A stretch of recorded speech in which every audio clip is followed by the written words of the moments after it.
Welcome to The Cleaning, a podcast about the Apple TV show Silo. This is our weekly book versus show. What happens in the books to what happened in the most recent episode. We're talking about Season 3, Episode 7, Radio. There will be spoilers for the entire book series and for all of Silo up to Season 3, Episode 7. Jump away now if you don't want those spoilers. On this week, hey, they finally arrived. We're going to talk about show-only character Per Stensen. Hey, Elon. Hey, Zuckerberg. Hey, Bezos. We got a character just as rich and crazy as you guys.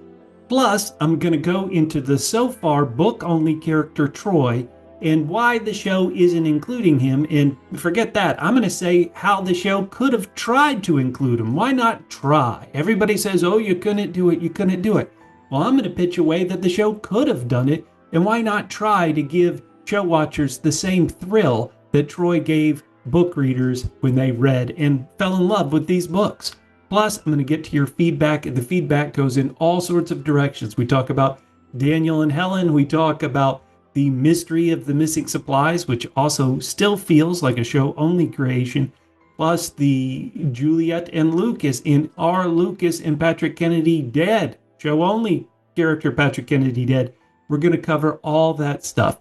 If you don't listen to our weekly non-spoiler podcast, that's where I go with my non-book reading friend Catfish, and we break down the episode. And in this week's non-spoiler podcast, I go crazy. I give one of my Bubba rants about something that's not from the books. It's Mark and Knox's dad's storyline, and about how the show just can't even consistent with itself. Can't have characters acting naturally. It seems like they're doing it to drag information out and to drag the story out longer.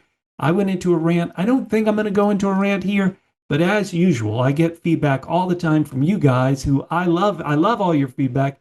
Some of you guys are loving Season 3. Some of you guys disliked it up until these recent episodes. And some of you guys are really about to quit the series. I'm going to cover all of it right now.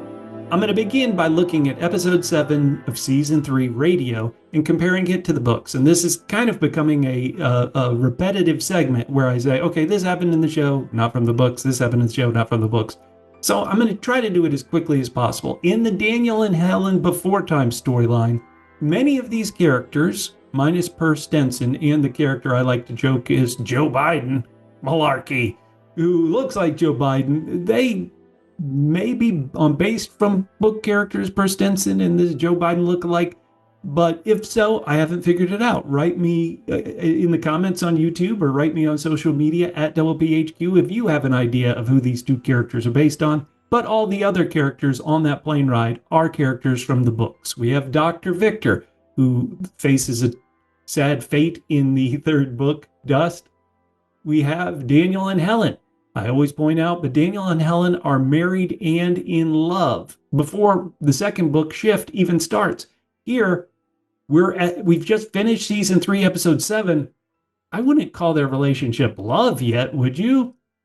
We'll see about that. Anna Thurman, who is book crazy. We talked about this in a podcast comparing Anna Thurman to her book counterpart. Anna Thurman in the book is crazy about Daniel. Donald in the book is his name, but still she's crazy about Daniel. She wants him. And that desire, that lust, that love for Daniel encourages her to do a lot of terrible things.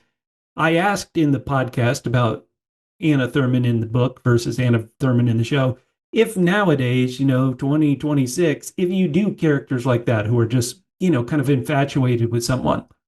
The one thing about the book is it deals with very kind of normal emotions. Okay, what Anna Thurman does is horrific, but it's kind of a normal emotion. We understand lust and desire and jealousy and all these things. Anna Thurman was a bad character, but she was doing it kind of for recognizable reasons.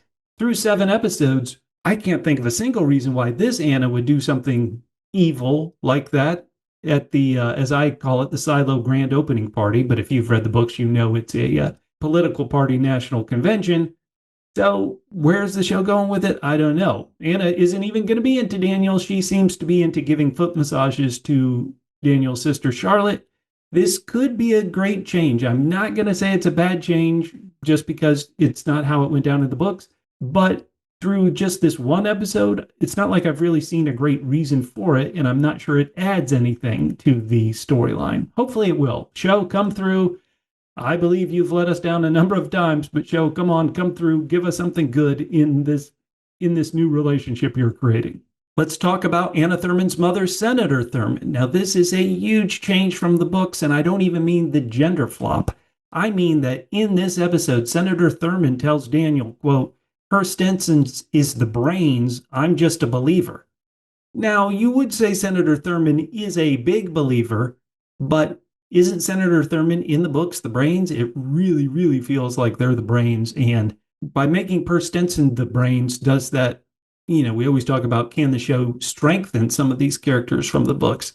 Is it possible that they're weakening a character to give it to this new character they've created, Per Stensen? And so in the book, there is so much fun about how Daniel / Donald finds out about what's going on and the kind of hints. I'm going to cover that in a bit, but just going through this episode, let's just say it. None of this happens at all. And if you look at the show logically, if the equivalent of Elon Musk bought 20 or 40 farms in Georgia, people would know about it. Even if it was a trust fund, or a secret fund, like Walt Disney bought all that Florida land under a secret name. Somebody would say, oh, hey, somebody's buying all this farmland up. In being a representative of the state of Georgia, maybe not this area, not this district, but Daniel would have heard about this. Let's just accept the show is going to somehow get us to the same place. In the Silo 18 part of the show, again, because Camille Sims isn't a character from the books, and because kind of the good guys are in most of the power positions of the silo at this point in the story, having the algorithm / the voice be this terrible thing really is not a thing. Sending people out to go to Silo 17 via the outside rather than digging a tunnel to them. The book digs a tunnel, makes much more sense. How are you going to get all those kids in a suit back? How are you going to prevent them from roasting when they enter the antechamber? So many questions. Now, the one thing that the show seems to have done is when Patrick Kennedy and Lukas were out there was a sound that a lot of people are speculating maybe that was the sound of the drones that Charlotte would be flying. The drones would be the noise they heard. What do you guys think? Do you think Lukas and Patrick Kennedy are dead? I think that would be a good twist. It'd be terrible, but even last week I was saying the show feels so disinterested in Lukas. Why aren't they just going to kill him since they don't want to do his book story at all? Boy, I don't know how to pronounce this user handle, but it's B Fort Elka, maybe B Fort Elta. Hopefully that's somewhat close. They said, didn't Graham Yost comment at Comic-Con that the show would include Mission's story? Always on YouTube said, I just remembered in Mission's storyline, the other levels that weren't agriculture started growing their own food. Could that be happening in this storyline? Let's get to how the show did include Mission. Now, there is this one fun thing in the episode where they bring in the Mission diary. Mission is a character, and you almost call it a section of this second book shift, where we see that rebellion in Silo 18 from 140 years ago. The show has Mission's last note in his diary read, I have a mark on my neck and a scar on my stomach. I don't know where they came from. I can't remember yesterday. I'm afraid. Doctors say it's a virus and it will pass. The last line in Mission section, or the last paragraph, he picked up his glass of water, studied it a while. Or did he know a Cam? Where did he know that name from? There was something he was supposed to remember, something about the way water gets made and gets purified. But there were pockets of his past shrouded and hidden from him. There were things like the mark on his neck and the scar on his stomach that he couldn't remember coming to be. Everyone had their share of things, parts of their bygone days they couldn't recall, but Mission more than most. Like his birthday. It drove him crazy that he couldn't remember when his birthday was. What was so hard about that? So a very fun shout out. Do you assume that's the only bit of Mission we're going to get in season 2? Was it worth it for that little shout out? For the story to have this kind of weird effect? The idea of Mission's story is that encouraged Juliet to blow up the judicial pipes and possibly kill 2,000 people, they hope. What do you guys think? Go down in the comments on YouTube. Let me know if you're listening to the audio podcast at Double PHQ on all your favorite social media apps. The episode ends with an attempt to blow up the judicial area where the pipes might be, and that would be one way to cap it, and it might only kill 2,000 people. That is, again, not a story at all in the books. It's very difficult to explain how it might work. So, yeah, let's just say nothing from the show is like the books, other than they're using the radio to communicate to people outside the silo. Okay, let's talk a bit about Per Stensen. The show created this character that is not in the books. There's not even a great corollary of a character from the books that this could be that I can understand. I've heard some people say, well, maybe I think who it could be. There's no way some minor character in the books they've promoted up to Per Stensen, this Elon Musk type character. I should point out that Elon Musk publicly stated that he has Asperger's syndrome, a condition that is on the autism spectrum.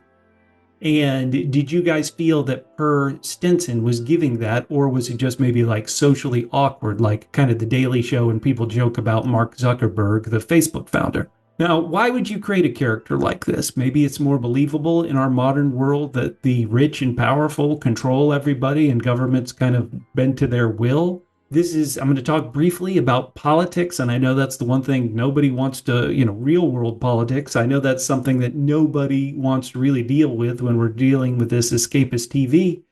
But I would point out, if you follow Silo creator Hugh Howey's social media presence, he's a very liberal guy. Now, of course, in the books, Donald/Daniel is a Democrat from Georgia, and Senator Thurman was also a Democrat from Georgia. And Donald/Daniel kind of accidentally, and Senator Thurman definitely on purpose, helped create this evil silo world that all our characters are living in. Now, one thing about that, if you know when the books were released, Georgia was what you would call in the United States, a red state. It was very run by Republicans. And to be completely honest, to this day, it's still a very red state. I actually am recording this in Georgia. I live in Georgia. It's a very red state with blue cities. That's kind of a consistent across the United States. Cities are blue, and more urban areas are blue. Suburbs are generally blue, a little red, and then rural is red. And it's just states like Georgia are slowly becoming purplish, and we have 2 Democratic senators right now, as the time I'm recording this in Georgia. But I wonder if Howey, if he was more liberal back then, picked Democrats for Daniel and Thurman, mainly because he thought that would show that this was the future, that things had changed. So far in the show, we haven't learned what political party Thurman or Daniel are part of. All that we know is that they're in different political parties. That way the show can kind of put blame, if you will, on whatever political party the viewer thinks Senator Thurman is in. The viewer can blame that for him. But what about Elon Musk? Does the show need somebody like this? And the thing about Elon Musk and real life people like that is that if you just describe to anybody, hey, how would you like the world's richest person being able to put his thumb on the scale and influence elections and how your life is governed? A lot of people would say, why does a trillionaire get to, set laws that affect me? It seems ridiculous. But as I keep saying, a lot of people also may have the feeling that, hey, we're living in a world where the super rich get their say. They get what they want, seemingly, is a belief some people may have. And so Per Stensen could be a more believable character than a senator or a congressman, as Senator Thurman and Daniel are in the book and the show, where, people nowadays realize that the government a lot of times isn't able to do much of anything, isn't able to accomplish much. So the idea that they're going to build these 51 silos, maybe it's not believable. Do you guys enjoy Colin Hanks? It's just one episode, but I think we've got a pretty good taste of him and his tough sense of humor so far. Go down in the comments and let me talk about it. Now, again, before I get to some other points in this, I want to talk about how your feedback, and I hear from so many people, they're like, it's true to the spirit of the books, true to the spirit of the books. And I pointed out that when Senator Thurman came out at the end of episode 6 and said, hey, Daniel, how'd you like to help me save the world? That happens on like page 8 of the book shift. And so they're just very different. I mentioned the Titanic comparison in a previous podcast. Titanic, you hear Rose ask somebody, why are there so few lifeboats on the Titanic? And of course, for the characters, they don't realize how important an issue that is. But for the viewers of the movie Titanic, you're like, oh boy, that's trouble, trouble, trouble, trouble, trouble. This book shift that theoretically this second season is based on, we get to it real quick. On page 59, Daniel/Donald in the book, they're already, at the construction site. Page 59, that's real early in the book, as I think you might imagine. And he and his buddy Mick, who doesn't appear to be a character on the show, who's also a congressman, they're looking at it, and Mick's like, hey, what's the big deal? What are the chances anybody's even going to use one of your little bunkers? I should remind everybody, if you haven't read the book in a while, Daniel thinks that all these holes in the ground are going to be where spent nuclear fuel rods go, where, like radiation contaminated events get buried way deep in these holes. And Daniel has built one specific silo that's going to be a place that people can live if an attack happens or something tragic happens and people need to escape the radiation poison quick. Everybody working at the facility could run into this one living area. As we see, it's already happening on page 59, and Donald and his buddy, they both think, well, this will never get used. Okay, we're doing it as a safety precaution, but nobody's ever going to live in this one place. And at that point, and certainly for most of it, Donald/Daniel doesn't realize that all of these holes in the ground are going to be facilities like he's designed. On page 60 of the book, the governor of Georgia brings up the idea of cryogenics and freezing people. And that's page 60. So one page later, they are giving you these hints of where the story's going and how people could live much longer than, a typical 75-year life. The show has not done that at all, I don't think, through 7 episodes. So when you get the reveal that characters are alive hundreds of years in the future, are the viewers going to be totally shocked, or would it be better, like the book, to give them hints of this is where the story could be going? On page 61, Donald, so these are just 3 pages very early in this book. Donald is looking at the fiber optics order, and he's like, boy, I ordered this much, and you've ordered 50 times the amount for this work site. And of course, somebody says, oh, that's just how we do it. And Donald doesn't ask questions and doesn't think to himself, oh, I ordered a certain set amount because there was one living facility. There are 50 holes, there are 50 holes here. They're doing it for 50 things. Through 7 episodes, you would say the show is hinting at nanotech, maybe a bit. But let me say this, on my non-spoiler podcast, I don't get feedback from people saying, ooh, I bet this is nanotechnology. People haven't been guessing that. Maybe because the show, outside of the mysterious cloud of mystery in episode 1, they haven't given any hints. But once again, in the books, on page 68, Daniel is talking to Helen. Again, they're already married, and he's telling Helen, oh, I've got to go to Boston to meet with Senator Thurman. And his wife, Helen, asks, why Boston? Daniel waved his hand. He's having one of those nano treatments of his. I think he stays locked up in there for a week or so at a time. So on page 68, they're introducing the idea of nanotechnology. Now, the reader, who this is the second book in the series, that may make light bulbs go off. But if it hasn't, when it's later revealed how important nano is, the reader can go back, oh boy, they introduced that real early. The show, through 7 episodes, you tell me, has it really introduced nanotech? Maybe, I guess, if you're really looking for it, you could maybe realize that's what the cloud of mystery in episode 1 of season 3 was, but I don't know. Now on page 79, Daniel is in Boston. He's talking to Senator Thurman, and Daniel, in the show and the books, the one thing that's true about Daniel/Donald in both incarnations, he's not too inquisitive. He just kind of goes along with things, and he's kind of gullible, right? But here in the books, he's actually, for a very short bit of time, he's asking the right questions, and questions that make the reader think. He's visiting Senator Thurman, who's in this nano-biotech wing of the facility there in Boston, and Senator Thurman asks Daniel to come in to this area, and Daniel's like, asks a nurse, is he like, are you sure it's safe to go in there with Senator Thurman with all these nanotech things? And he's told it's safe. And then he asks a great question. Well, if it's so safe, why are the walls so thick of this facility? When he goes in, Senator Thurman's like, hey, close the door quick. You're letting out the nanotechs.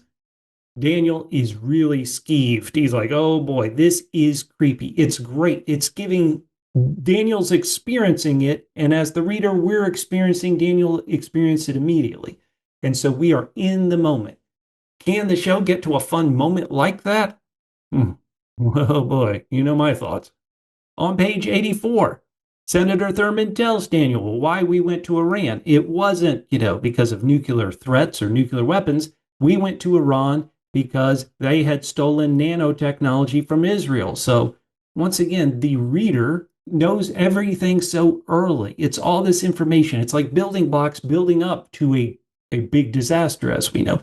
The show, I guess you would call their building blocks, but you don't know a lot of this stuff yet. Is there going to be a giant, exposition dump in a bit? By page 97, so we're not even 100 pages into the book, Donald is very afraid of this nano-biotech, and he tells a wife about it and how it could spread and kill everybody and how the world could be ending. Through 7 episodes, we're not there yet. One other fun thing in the book is that Donald, before everything goes to hell, literally, he does a tour of one of his silos. And wouldn't that be a fun thing for the show to show? Doesn't feel like the show's near that point, like they're just now digging a hole in the ground, but it might be fun to see the silo from somebody who doesn't realize its horrific future yet. And so that was real fun to read in the books of Donald looking at it. And at first he didn't want to go in. He didn't want to be trapped in there, but he's kind of talked into it. And when he's in there, he's like, oh wow, this is kind of cool, this thing I built. It would be fun if the show did a section like that, because as a reader, once again, by this point, the horrific things that happen.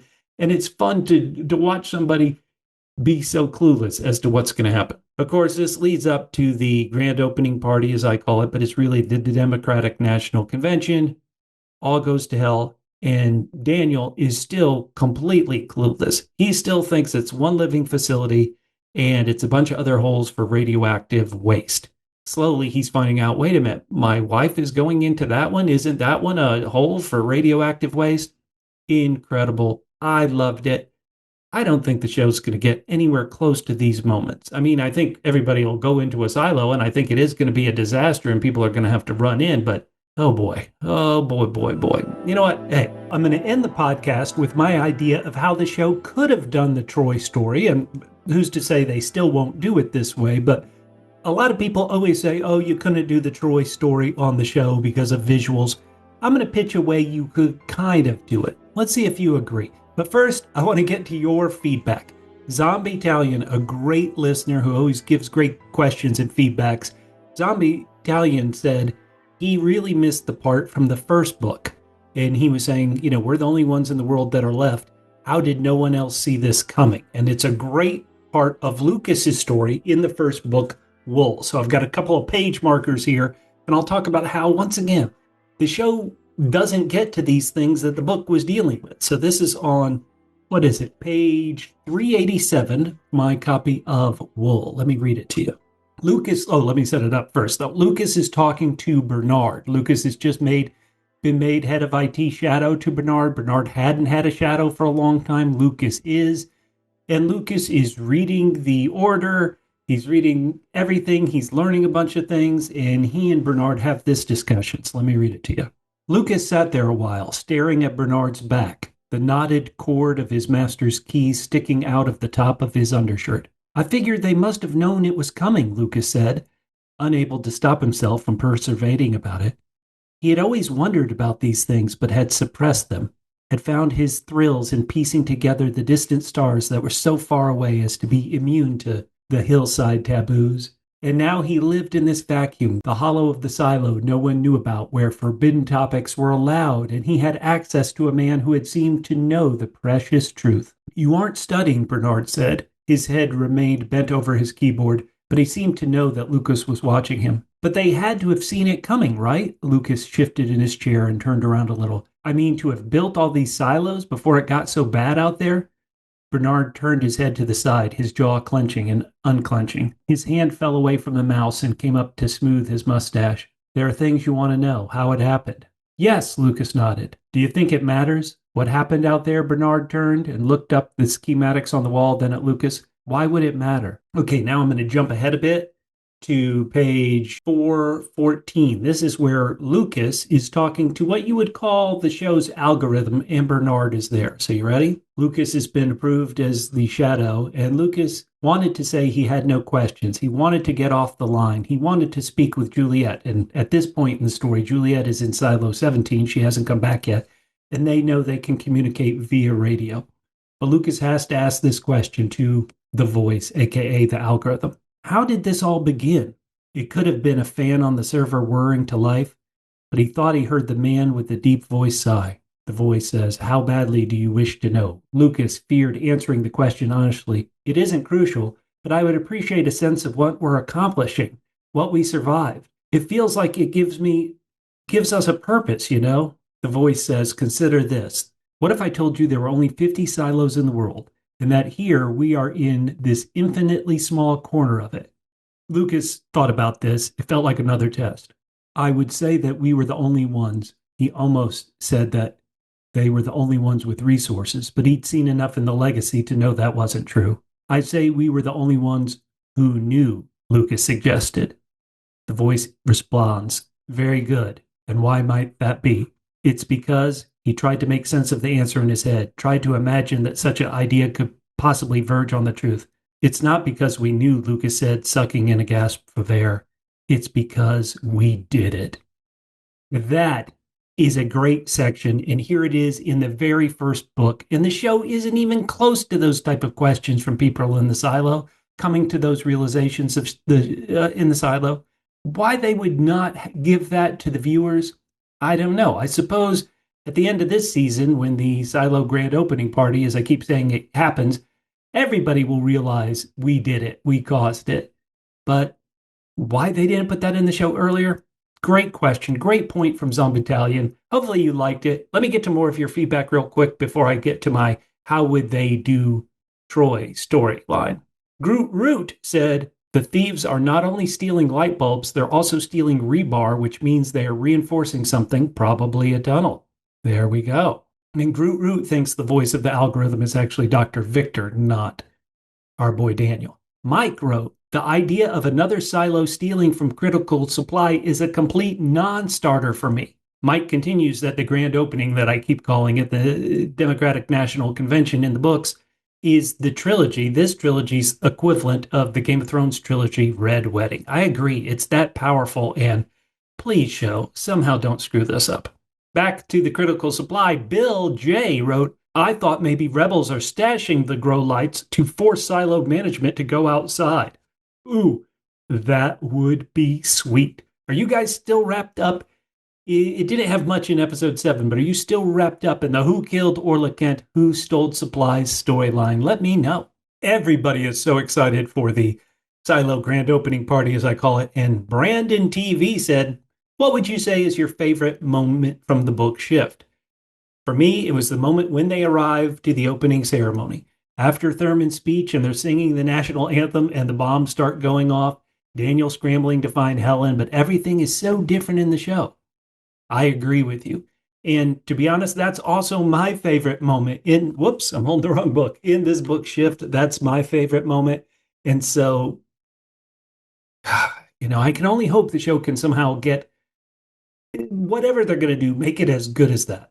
I have a hard time seeing it, but let's see. Now, Crazy Curly Cool said, "I may be in the minority here, but I'm enjoying the pacing of the show. I read the books after season 1 of Silo aired because I enjoyed the show. The book is very fast-paced. The way they've been pacing in the show is appropriate for that medium." Hey, Crazy, Curly, Cool, let me say, I have a different opinion, but I am so glad you are enjoying it. In a perfect world, everybody would enjoy it, and then maybe at the end, I would enjoy it too. And there are good moments in here. It's just, I bump up against it. Great listener, Link Hogthrob said, "Is the show giving up entirely on sideways drilling to get to other silos?" It does feel like the mines have replaced that. It would certainly be a cheaper option. Like if you're a show thinking about the production budget of having one of those drillers, not only in the before times drill, but also in the current times, show a driller going through a wall, that would all be CGI, right? So why not just have them go through the mines? That's my thought. Sean D. Sarcasm wrote, I'm still enjoying it, but my biggest gripe is with Knox and Shirley. Their overdramatic storyline is getting a bit cheesy, over the top to the point where it's actually off-putting. Oh, I am sorry. Sean. Official Ant-Man wrote, I think Glenda's boyfriend, also Orla's boyfriend, is definitely from a different silo because of the color of his jacket. This is a theory going around that, hey, each of the silos kind of got different clothing, and this is an idea really true to the show more than the books per se, because the books, everybody does kind of have regimented uniforms based on what they do in a silo. Anyway, I think this is a good point, Ant-Man, and I hope that theory is true, because I think it'll be exciting. Jonas Del Rey wrote, I don't think the show has to follow the books. The problem is pacing. Oh, no. So we were talking about Crazy Curly Cool who liked the pacing, and now we've got Jonas who doesn't like the pacing. Jonas ends his feedback by saying, the jury is out. This season will rest on how it stands in totality. That is very true. If that ending kicks butt, people are going to forgive some of this early stuff. Lauren said, I'm more interested in the social machinations and the mysteries of the silo than in any one character. Excuse me, the only characters I'm invested in are Juliet and Solo. I don't think it's necessarily a weakness of writing, but the big questions are more fascinating. Well, you heard me talk about Zombie Italian and the book talking about those big questions. Lazy Oz AU wrote, it irks me when people travel 100 levels up and down within a few minutes. Well, the show kind of, episode 7, kind of hinted at this a bit with Sandy's comments. Katrina wrote, I can only think that they are holding back to avoid letting the audience know who the algorithm is. And this last bit of feedback is going to get to my section about how the show could do Troy. Sana wrote, hey, for Donald/Daniel, the show couldn't reveal to us that he is Troy/the algorithm as the book did. Now, Sana believes that once we finally do get Troy and the algorithm reveal, it's going to be great. An oh moment, if you know what I mean. But I wanted to challenge this. I don't think that's true. I wanted to challenge it and say, well, how could the show do the Troy reveal? And so here's how, in my own mind, they could have done it. Now, first off, they would have needed for the algorithm voice that the show has been using since season 2. It would need to be really distinct and more computer fake-like than sounding human. I think that would have led to the way I would have done it a bit better. So you have this kind of fake voice that the audience is used to. And then maybe here in season 3, episode 5, I'm getting it out early. Like I said, I think the book is great about reveal, shock. And the show wants to always save everything for episodes 9 and 10. But for me, at episode 5, I would have the voice, if they want to call it the algorithm, fine, talking to Camille or Juliet or Lukas or whomever. And it talks. And as the episode ends and the voice is still talking, we slowly fade or cut to a place where we see, somebody with a microphone like this. Now, we wouldn't see the person. We might only see a hand touching it and saying, okay, go do this, Camille. It's going to be for the best. And then the hand touches it. We get one awesome episode ending. Ooh, the algorithm is a human being. But all we know is it's a hand, a male hand, okay? So then in episode 6 or 7, we have Walker and we have Juliet with this radio, right? And as Walker's changing the frequency, suddenly they start hearing communication from another silo, Silo 34. And they're like, ooh, this is interesting. Then we cut back to Silo 1. And in this case, we would see a character talking to 34. We would see all of their face and being like, okay, 34, it's just a blip of the generator. I'm looking at things. Everything will be fine. Or whatever the problem in 34 is, we see a human being talking to them. And then the person would turn around to the back and they'd be talking to maybe somebody across the hallway at a desk or across the office at a similar desk. And they'd be like, hey, Troy, I'm dealing with this issue on 34. It's clear. You're spending so much of your time dealing with 18. I'll deal with you later. Now, the person we see over the shoulder of this, what I would call extra or a small character in the front. So we see Troy in the background over a person's shoulder, and we see just that they're a white man with a shaved bald head, okay? So once again, the audience is like, it doesn't have anything other than, hey, the algorithm is now somebody named Troy. We saw their hand before. It looked like a white man's hand. Now we see the back of their head. Okay, that's them. And the show's going to think, oh, who could that be? Who could that be? Maybe by this point, some are realizing it might be Daniel, but they're not sure. But that's true of the book Shift, too. A lot of times you read it, I read it, and almost immediately I thought, oh, is this Troy character Daniel in the future? And I thought that. So it's okay to get them asking questions. But then later in episode 9, you actually reveal it. And so here's your confirmation. The algorithm is talking to Juliet, Camille, whomever.